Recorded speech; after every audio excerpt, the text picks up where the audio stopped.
The fluorescent lights of the Chestnut Creek Community Clubhouse hummed with an indifferent buzz, casting a sterile, greenish pallor over the proceedings.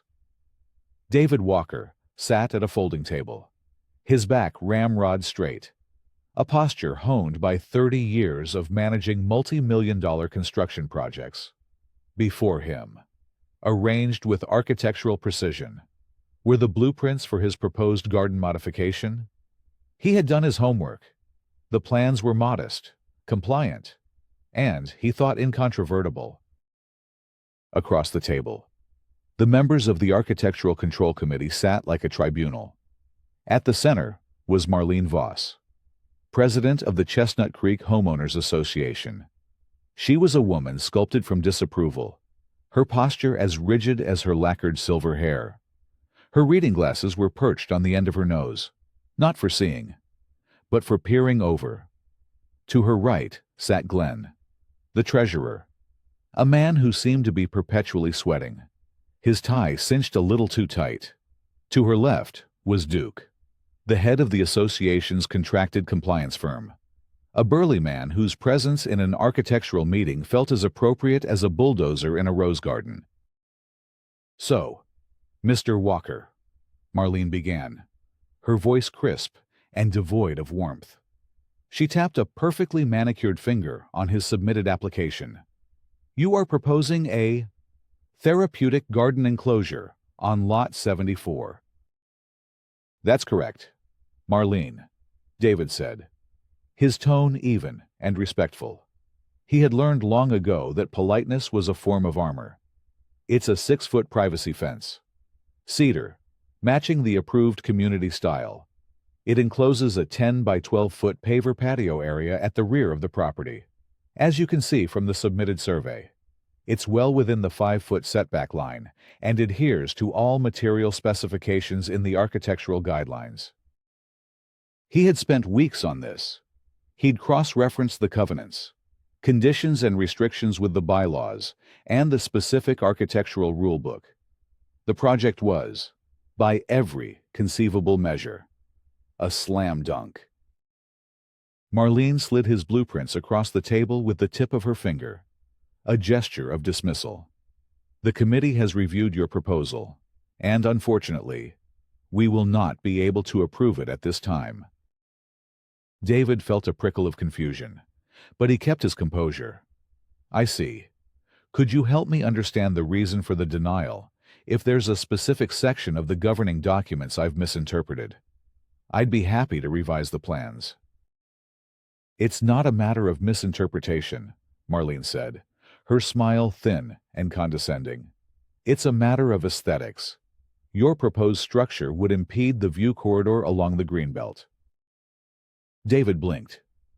"The view corridor? I'm sorry. I've reviewed the plat map for Phase 4, and my property doesn't abut any designated view corridor. It backs up to a public utility easement, which is just an overgrown drainage ditch." Glenn cleared his throat nervously. "The board has a broader interpretation of what constitutes a valuable community vista." "David." "A vista of a drainage ditch?" David asked, the first crack appearing in his placid demeanor. He gestured to his plans. "The fence is only 6 feet high. It's behind my house. The only thing it's impeding the view of is my back porch." Marlene's smile vanished. "Mr. Walker, the purpose of the ACC is to maintain the harmonious and uniform aesthetic that makes Chestnut Creek a desirable place to live. We are entrusted with protecting property values for everyone. A tall, enclosed structure like this one creates a visual disruption. It feels isolating. It's simply not in keeping with the open, neighborly feel we cultivate here." The humiliation was a quiet, creeping thing. It wasn't an outburst. It was the cold, unassailable wall of bureaucracy. The logic was so flimsy, so arbitrary. It felt personal. He had presented facts, figures, and rule-based compliance. She had countered with feelings, aesthetics, and a condescending lecture on community spirit. "I understand the importance of community feel. David said, his voice tightening. But this isn't just an aesthetic choice for my family. It's a matter of necessity. Necessity is a strong word, Marlene countered, her eyes glinting. She closed the file folder in front of her with a soft, final thump. The committee's decision is final. The application is denied. Next on the agenda is the petition for new holiday lighting regulations.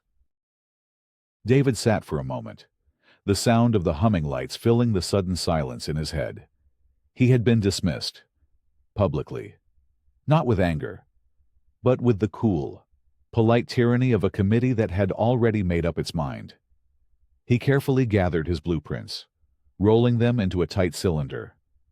He stood, nodded curtly to the committee, and walked out of the clubhouse, the door closing behind him with a quiet click.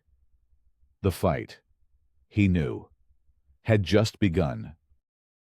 The scent of brewing chamomile tea filled their kitchen as David unrolled the blueprints on the granite island. Eleanor, his wife, traced the lines of the proposed garden with a delicate finger. Her hands trembled slightly, a persistent symptom of the multiple sclerosis that had, over the last decade, methodically redrawn the map of their lives. She just said no.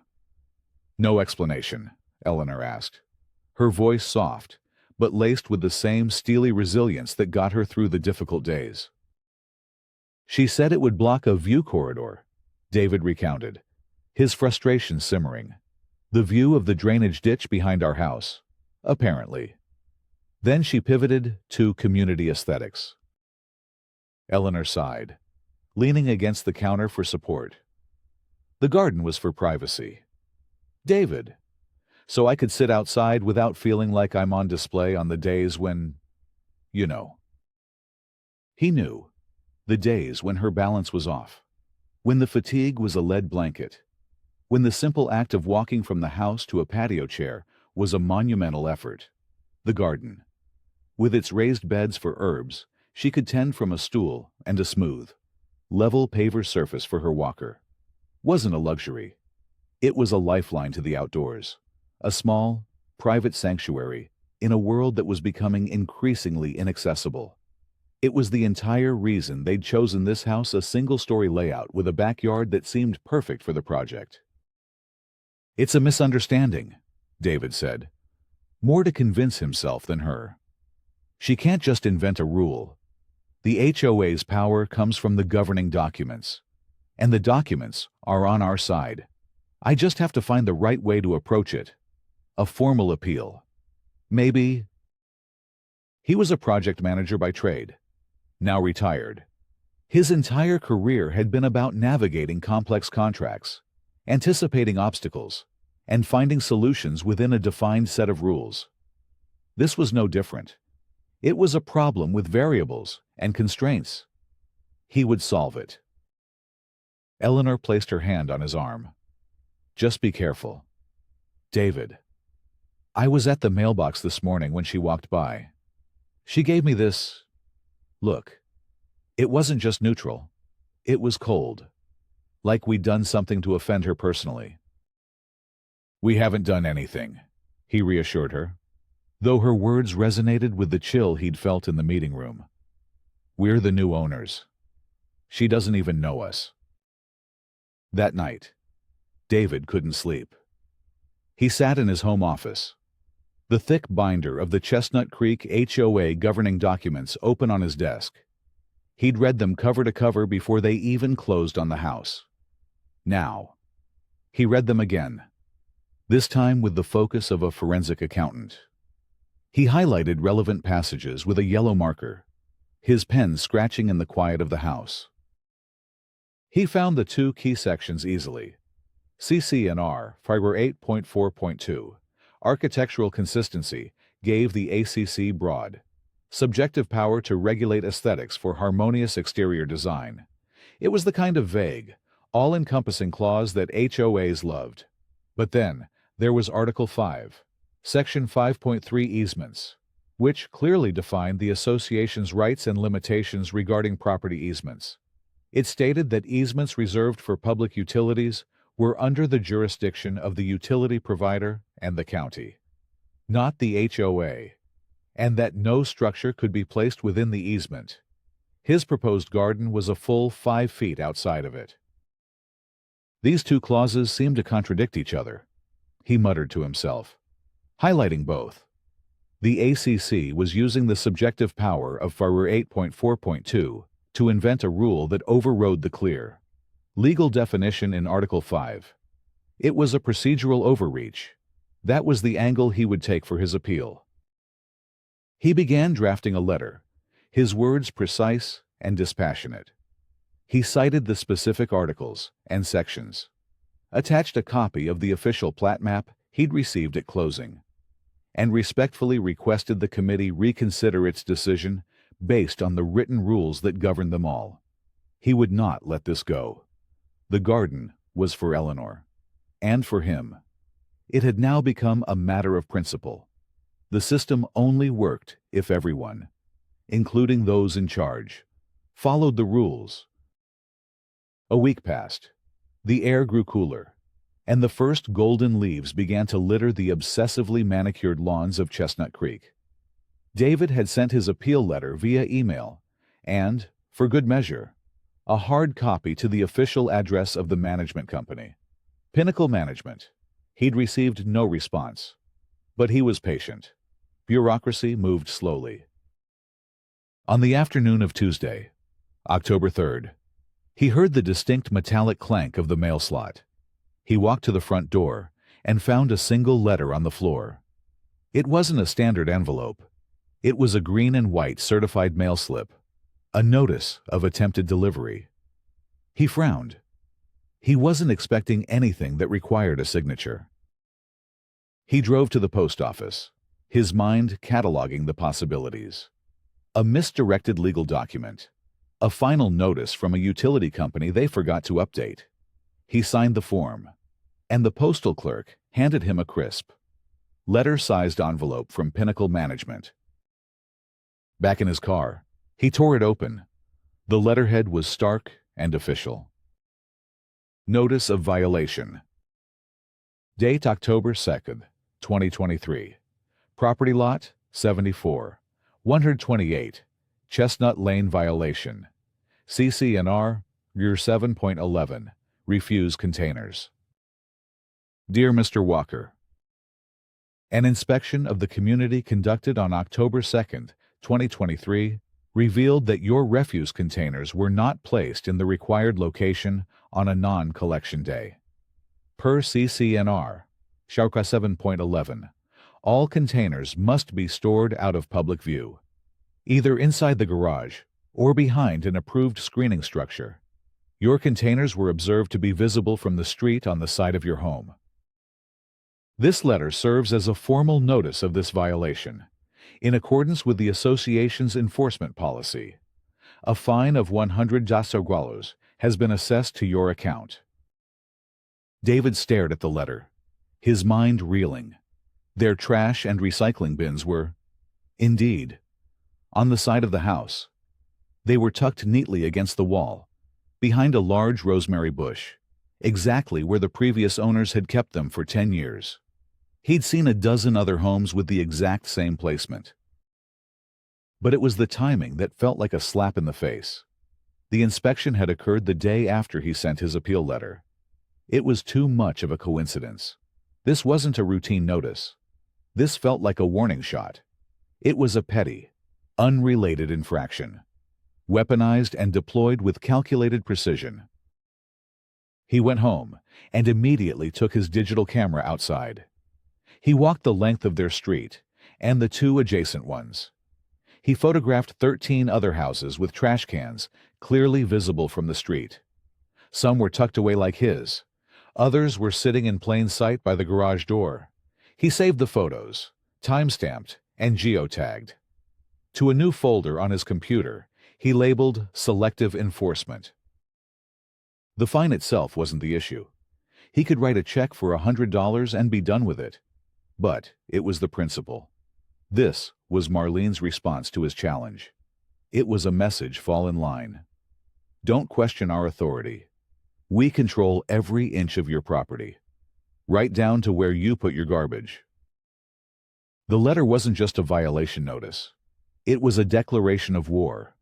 A war to be fought not with raised voices, but with certified mail, bylaws, and a suffocating avalanche of paperwork. And it was a war David, with his meticulously organized mind and unwavering belief in procedural fairness, had no intention of losing. David spent the next evening composing his response. This wasn't an appeal born of emotion. It was a formal dispute, a document as dry and factual as a legal brief. He addressed it to the board of directors, care of Ms. Jean Davis, the designated community manager at Pinnacle Management. He began by acknowledging receipt of the violation. He then laid out his case in 3 clear, numbered points. 1. Citation of ambiguity in CC&R. Gr. 7:11.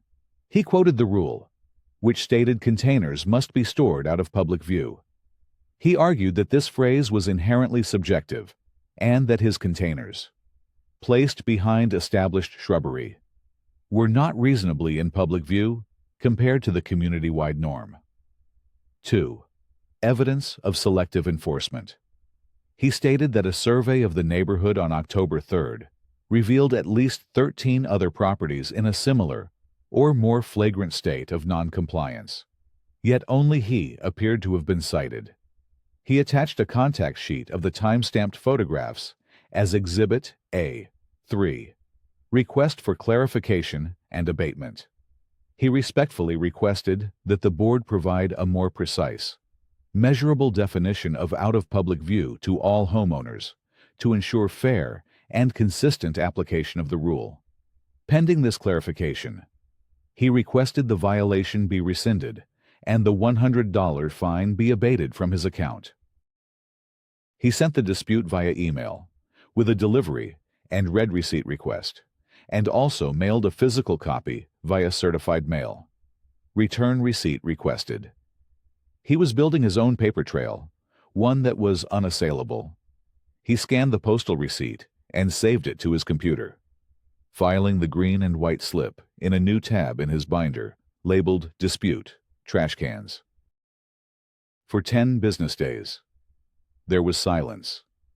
Then, an email arrived from an automated address, Notifications of Pinnacle Management. Com. The subject line was simply Reaccount Inquiry, Lot 74. The body of the email was a masterpiece of corporate non-communication. Dear resident, thank you for contacting Pinnacle Management regarding your account. We have received your correspondence and forwarded it to the Chestnut Creek Board of Directors for review. The board has considered your appeal and has determined that the violation is valid as issued. Payment of the $100 fine is due within 30 days of the original violation date to avoid late fees, as you are surely aware. Prompt payment helps ensure the smooth operation of our community. Sincerely, Pinnacle Management. That was it. No counter-argument. No response to his evidence of selective enforcement. No clarification of the ambiguous rule. Just a form letter. A digital stonewall. His carefully constructed, evidence-backed dispute had been dismissed with a copy and pasted paragraph. David felt a cold knot of anger tighten in his stomach. This wasn't just poor management. It was a deliberate system. It was designed to be opaque and exhausting. They didn't need to win on merit. They just needed to wear homeowners down.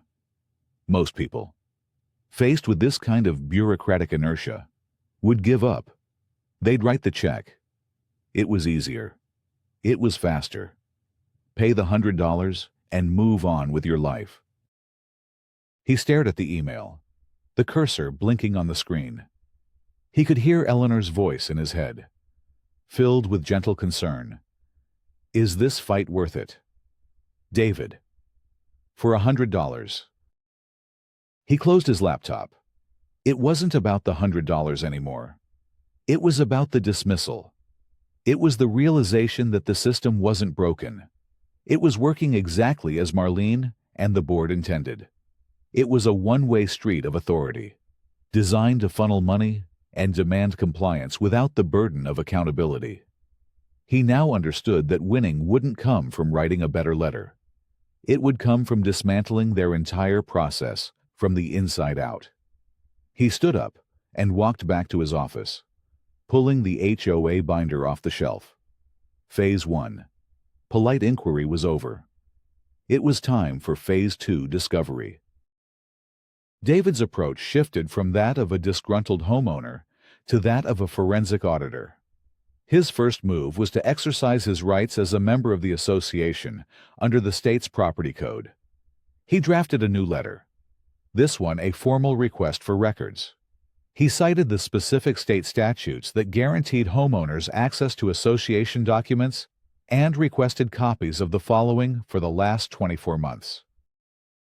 All Board of Directors meeting minutes, both regular and executive sessions, the complete and itemized financial statements, including balance sheets, income statements, and the general ledger. All executed contracts with third-party vendors, specifically including landscaping and compliance services. He sent it, once again, via certified mail to Pinnacle Management. The law required them to respond within 10 business days. While he waited, he began his field work. He started taking walks in the evenings, not for exercise, but for reconnaissance. He'd stop and chat with neighbors who were out watering their lawns or getting their mail. He never led with his own grievances. Instead, he'd start with a simple, open-ended question. How do you find living here? Any issues with the HOA? The floodgates opened. He heard from the Petersons, a young couple who were fined $250 because their son's basketball hoop was allegedly an inch too close to the sidewalk. He spoke with Mrs. Gable, an elderly widow on a fixed income, who was in a protracted, soul-crushing battle with Marlene over a small, ceramic garden gnome that the ACC had deemed whimsical and therefore incongruous with community standards. She showed David a stack of violation notices, each one more threatening than the last. She wants me to pay $100 a week until I remove him, Mrs. Gable said, her voice trembling as she clutched the cheerful, pointy-hatted gnome. She calls him an unapproved lawn ornament. I call him Bartholomew. He's been in my garden for 15 years. David took notes after each conversation, documenting names, dates, and the nature of the violations. A pattern emerged. The violations were almost always subjective unsightly weeds, improperly coiled hoses, inconsistent lawn edging, and the enforcement was wildly inconsistent. Board members' homes and those of their friends seemed immune. One director had an unapproved satellite dish in plain view, a clear violation of the CC&Rs. Yet, it had been there for years without issue. On the 9th business day, after his records request, a thick manila envelope arrived from Pinnacle Management. David opened it with a sense of anticipation, which quickly curdled into frustration. The meeting minutes were included, but they were heavily redacted. Entire sections, particularly those under the heading Vendor Contracts and Financial Review, were obscured by thick black bars. The financial statements were high-level summaries, offering no detail on where the money was actually going. The vendor contracts were missing entirely. A cover letter from Ms. Davis stated that the contracts were proprietary and the redactions were necessary to protect the privacy of executive session discussions. It was a blatant obstruction, a violation of the state statute he had cited. But it was also a clue. What were they hiding in the vendor payments? He needed to get around the stonewall, and he knew just the person to ask. He remembered a neighbor mentioning Jim, a retired land surveyor who lived 2 doors down and had served on the community's very first advisory board before Marlene's reign. David found Jim in his garage, meticulously organizing his woodworking tools. He was a quiet, thoughtful man with kind eyes and a firm handshake. David explained his situation, starting with the denied garden and the fabricated view corridor. Jim listened intently, nodding slowly. The view corridor, he said with a dry chuckle. That's one of Marlene's favorites. It doesn't exist. Not on any official map. Anyway, she invented it a few years back to stop the Millers from putting up a playset for their grandkids. That's what I suspected. David said, I need to prove it. I need the official, recorded plat map for our section. Not the glossy marketing one they give you at closing. I need the one on file with the county. Jim's eyes lit up. The county recorder's office. I know just the person to call. A friend of mine. Sarah. Works in the archives. She can show you how to pull the subdivision plats. They're public record. Marlene can't hide those. He looked at David, a glint of respect in his eye. You're not just complaining. You're doing the work. Good for you. Most people just give up. The investigation was gaining momentum. He had anecdotal evidence from neighbors, redacted documents that screamed cover-up, and now, a path to irrefutable proof. The bureaucratic monster had a weakness after all public records. The next morning, David drove to the county administration building, a monolithic concrete structure that smelled of old paper and floor wax. Jim had called ahead, and a friendly clerk named Sarah was waiting for him at the recorder's office counter. She led him to a large, brightly lit room filled with filing cabinets and oversized binders. Chestnut Creek, Phase 4, she said, pulling a massive book from a shelf. Here we are. She opened it to a specific page, revealing a detailed, technical drawing. It was the official plat map, stamped and signed by county engineers decades ago. Sarah showed him how to read the legend, explaining the symbols for property lines, setbacks, and easements. And there it was, Lot 74, his property. Running along the entire back of the lot was a thin, dotted line, clearly labeled 10P UE. Public utility easement, Sarah confirmed, tracing the line with her finger. That's for water, sewer, electric, cable. The county and the utility companies have the right to access that land for maintenance. The HOA has zero jurisdiction over it, other than to ensure residents don't build permanent structures on top of it. And there's no mention of a view corridor, David asked, scanning every inch of the document. None, she said, shaking her head. If there were a scenic or view easement, it would have to be recorded right here on the plat.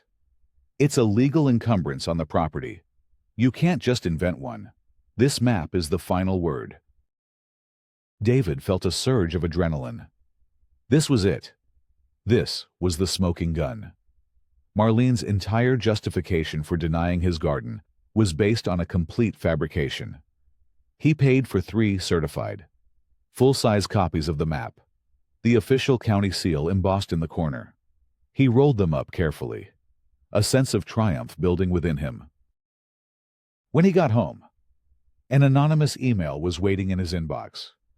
The sender was Truth for Chestnut Creek Proton Mail. Com. The subject line was a single word, unredacted. Attached was a PDF file. His heart pounded as he opened it. It was the board meeting minutes he had requested. But this time, there were no black bars. His eyes scanned the document, flying past the mundane discussions about pool hours and holiday decorations, until he found it. The minutes from the June meeting, under the heading Vendor Contracts. Motion: to approve a 2-year extension of the landscaping contract with Voss Landscape and Design for grounds maintenance of all common areas and greenbelts. Discussion Treasurer Glenn reported that Voss Landscape and Design's bid was competitive. Board member Sandra Collins questioned the lack of a competitive bidding process, noting the contract was being awarded on a sole source basis. President Voss stated that the vendor's familiarity with the community provided unique value that outweighed a public bidding process. Vote motion carries. 4-1. Collins dissenting. David's blood ran cold. Voss Landscape and Design. It couldn't be a coincidence. A quick search of state business records confirmed his suspicion. The registered agent for the company was Marcus Voss, Marlene's brother-in-law. It all clicked into place with sickening clarity. His garden wasn't denied because of aesthetics.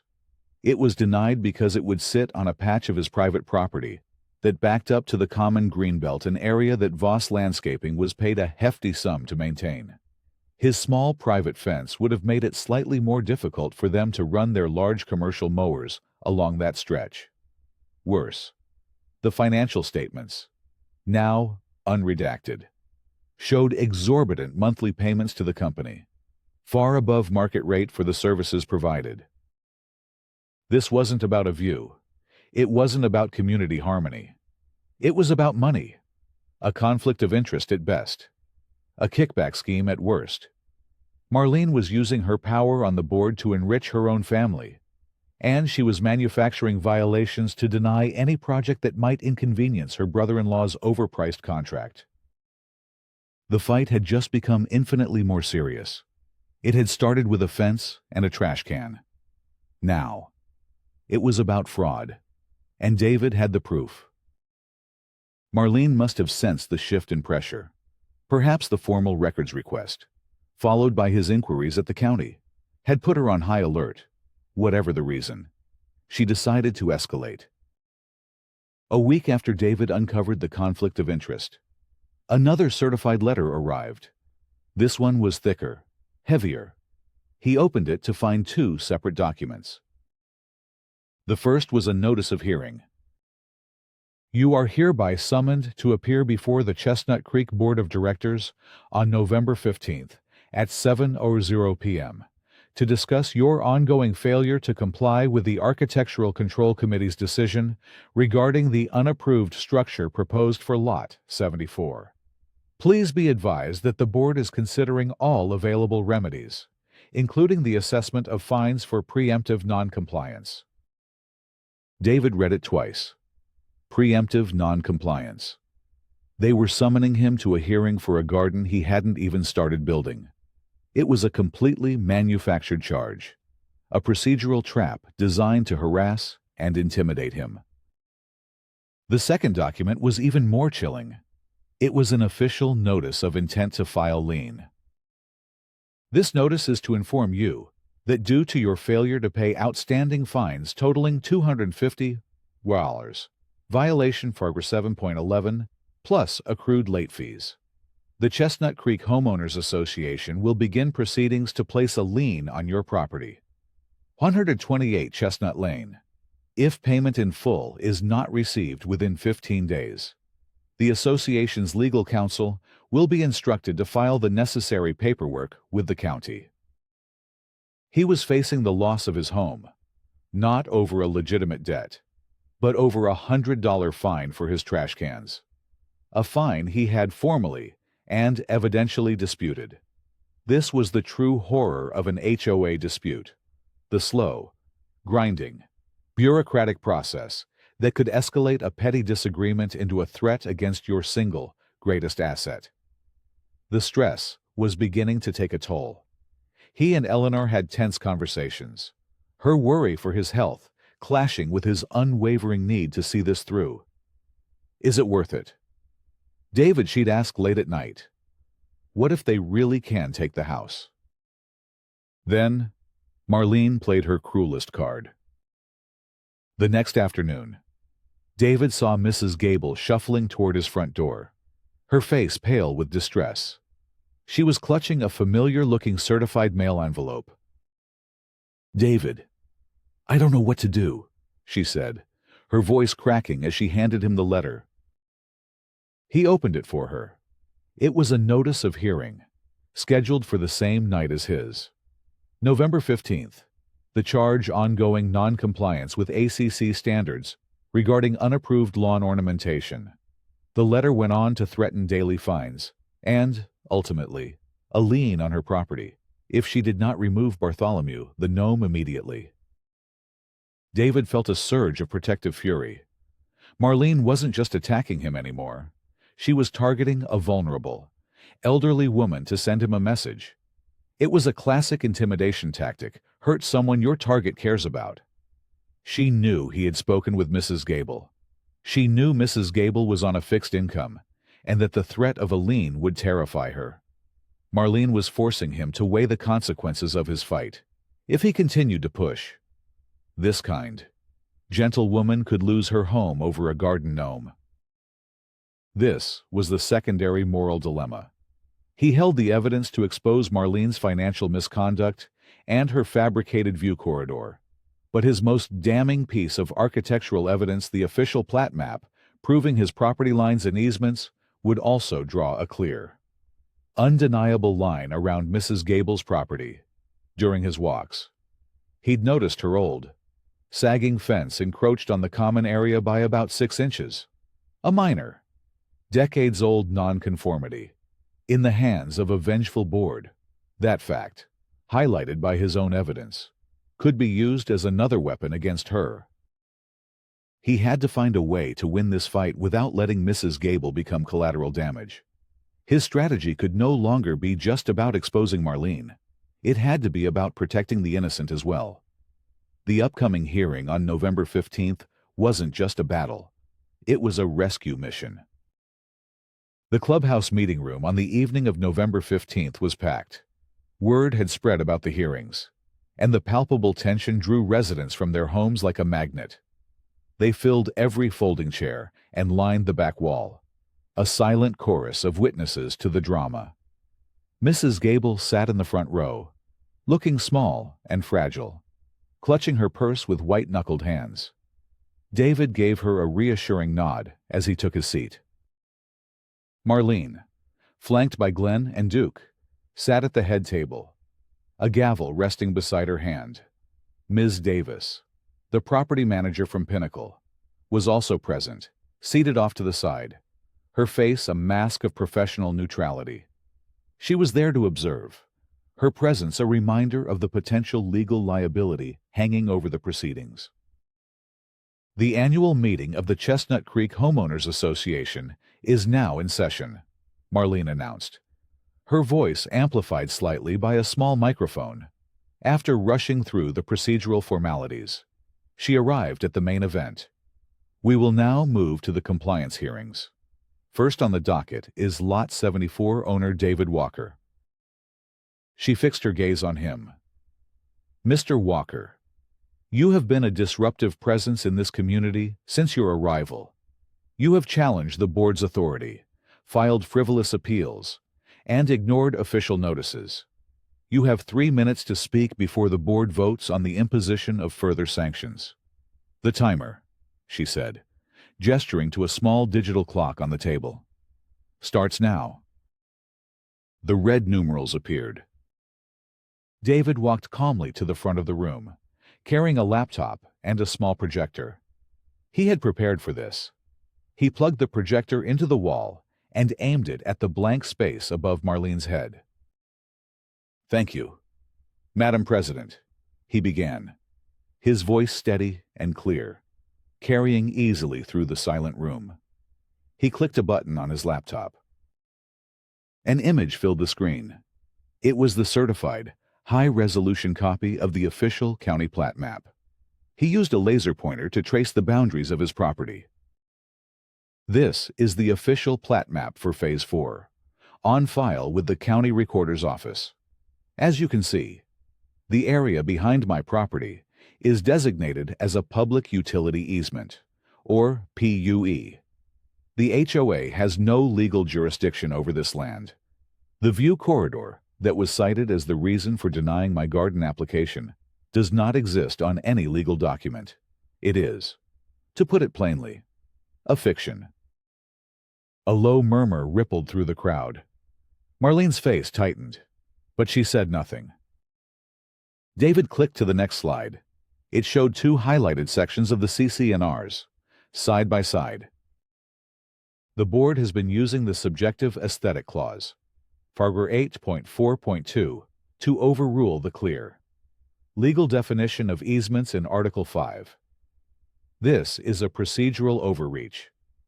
However, I've also noticed that there is widespread confusion about property lines and setbacks throughout the community. For example, he said, his voice softening as he glanced at Mrs. Gable, decades-old fences, like the one on Mrs. Gable's property, might be found to be technically non-conforming by a few inches if we apply these rules with the kind of aggressive, literal interpretation the board has recently adopted. He looked directly at the homeowners. This is not a stable or fair way to govern. Therefore, before we proceed, I would like to make a formal motion. This was his move to protect her. He was preempting any attack. I move that the board grant a blanket amnesty for all existing fence and screening setback nonconformities under 12 inches, and that the ACC be directed to clarify the official language in the guidelines going forward to prevent this kind of confusion. A man in the back shouted, "Second." Marlene banged the gavel. "You are out of order, Mr. Walker. This is not a town hall. It is your compliance hearing." "I believe my motion is very much in order," David said, his voice rising with controlled authority, "because it speaks directly to the board's inconsistent and arbitrary application of the rules, an inconsistency that seems to have a very specific financial motive." He clicked to the final slide. The timer showed 0:45. The screen was filled with two documents. On the left was the unredacted minutes from the June board meeting, the motion about the landscaping contract highlighted in yellow. On the right was the state business registration for Voss Landscape and Design, showing Marcus Voss as the owner. These are the unredacted board minutes, which I can only assume were redacted by mistake in the official copy I received, David said, his words landing like hammer blows. They show the board, led by President Voss, awarding a no-bid, sole source contract to a company owned by her brother-in-law. A contract, I might add, for an amount nearly 40% above market rate. The room erupted. Shouts of "what" and "no way" echoed off the walls. Glenn looked as if he was about to be physically ill. Duke took a step forward, then stopped, bewildered by the crowd's sudden fury. David's voice cut through the noise. "My garden was not denied because of a view. It was denied because it would have slightly inconvenienced a lucrative family contract. My trash can fines, Mrs. Gable's gnome, the Petersons' basketball hoop. These are not about community standards. They are tools of intimidation, used to silence anyone who might ask too many questions. This isn't a homeowners association. It's a racket." The timer beeped. The screen went blank. David stood in silence, his case made. The room was utterly still for a beat. And then, chaos. The silence broke like a dam. The room exploded in a cacophony of outrage. Homeowners were on their feet, shouting questions, demanding answers. Marlene hammered the gavel, but the sound was lost in the tumult. "Order, I will have order," she shrieked. But her authority had evaporated. She was no longer a president. She was just a woman in the center of a storm she had created. A homeowner named Mr. Peterson, the man whose son's basketball hoop had cost him $250, pointed a trembling finger at the head table. "I make a motion for a vote of no confidence in the president. Marlene Voss." Second came a chorus of voices from every corner of the room. Before Marlene could respond, another homeowner, a CPA who lived on the next street, stood up. "I demand an immediate, independent forensic audit of this association's finances for the last 5 years." The crowd roared its approval. All eyes turned to Ms. Davis, the representative from Pinnacle Management. She had been quietly observing, but now she stood, her face a grim, calculated mask of damage control. The potential for a massive lawsuit against her company was flashing before her eyes. Pinnacle Management takes its fiduciary duty to the homeowners very seriously, she said, her voice cutting through the noise with corporate precision. In light of the information presented here tonight, which we are hearing for the first time, we will be recommending a full, independent review of our management contract with the Chestnut Creek Association. We will cooperate fully with any formal audit. She was building a firewall, publicly and immediately distancing Pinnacle from the board's malfeasance. The vote of no confidence was a landslide. Hands shot up across the room, a forest of dissent. Marlene was removed from her position, effective immediately, by the sheer, overwhelming will of the people she had lorded over. She sat stunned, her face ashen. As the vice president, a mild-mannered man who had always been cowed by her, was forced to take over the meeting. He stammered, calling for an emergency session to establish an interim board. Marlene, defeated, gathered her papers with trembling hands as she tried to slip out the side door. A group of homeowners blocked her path, not with threats, but with cold, silent stares. Her reign was over. Glenn had already disappeared, presumably out the back, while Duke stood awkwardly by the wall, stripped of his purpose, looking less like a threat and more like a confused, obsolete piece of furniture. David went and sat beside Mrs. Gable, who was weeping silently, tears of sheer relief streaming down her face. She patted his hand. "Bartholomew thanks you," she whispered. His motion for amnesty on minor setback encroachments was the first item the new interim board passed. It was a small act of legislative grace, but it felt like a monumental victory. The power structure of Chestnut Creek had been shattered and remade in the space of 3 minutes. The fear that had permeated the neighborhood for years had been lanced, and, in its place, a fragile but powerful sense of community and shared purpose was beginning to grow. In the weeks that followed, Chestnut Creek underwent a quiet revolution. David, though hailed as a hero, politely declined a position on the new interim board. "I'm a project manager, not a politician," he told them. "My skill is in diagnostics and repair, not long-term governance." Instead, he agreed to chair a new, mandatory transparency committee, helping to rewrite the bylaws to ensure that financial records were accessible, that all major contracts went through a public and competitive bidding process, and that the ACC's power was constrained by clear, objective standards. The forensic audit revealed the full extent of the rot. Over 5 years, Voss Landscape and Design had been overpaid by more than $80,000. Glenn had skimmed an additional $20,000 in cash from violation fees, which were never properly recorded. The association's legal counsel, acting on behalf of the homeowners, filed a civil suit against Marlene, Glenn, and Marcus Voss to claw back the misappropriated funds. The threat of criminal charges for fraud and embezzlement loomed.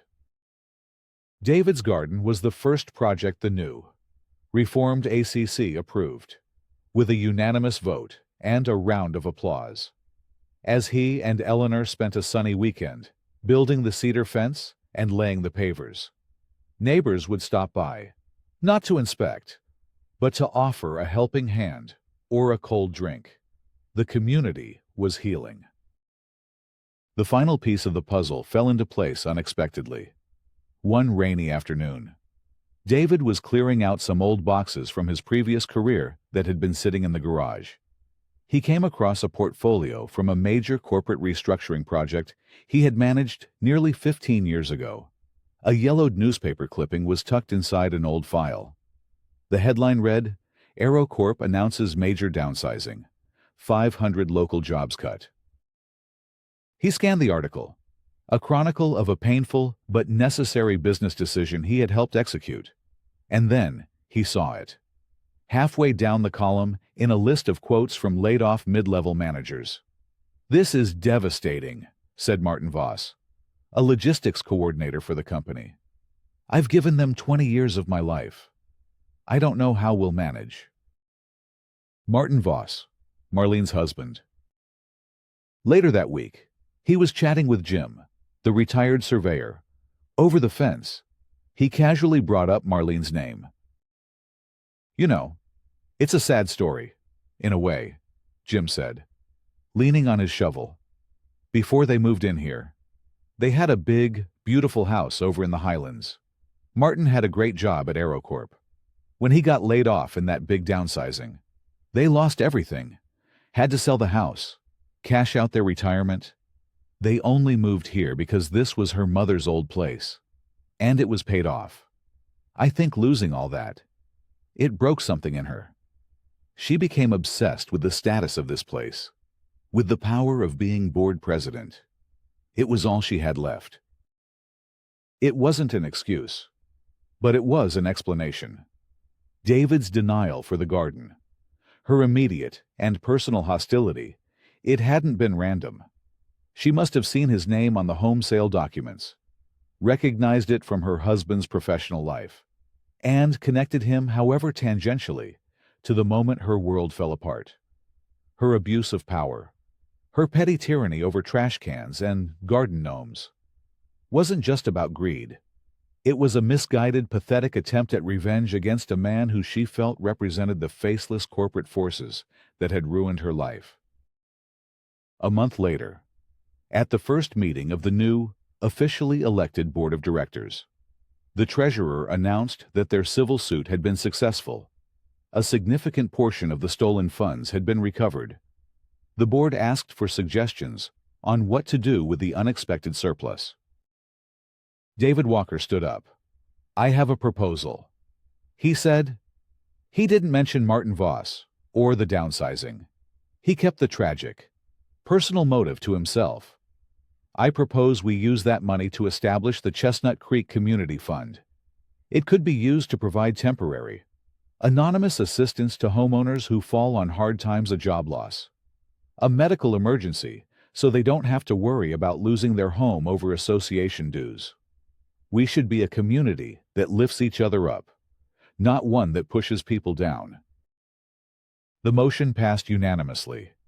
The money that had been siphoned off through a scheme born of bitterness and greed would now be used as a safety net, transforming a weapon of petty revenge into an instrument of genuine community. David walked home with Eleanor, her arm linked through his. They paused at the entrance to her new garden, the scent of lavender and rosemary hanging in the evening air. The fight was over. He had faced down a corrupt system, not with force, but with facts, patience, and a well-placed plat map.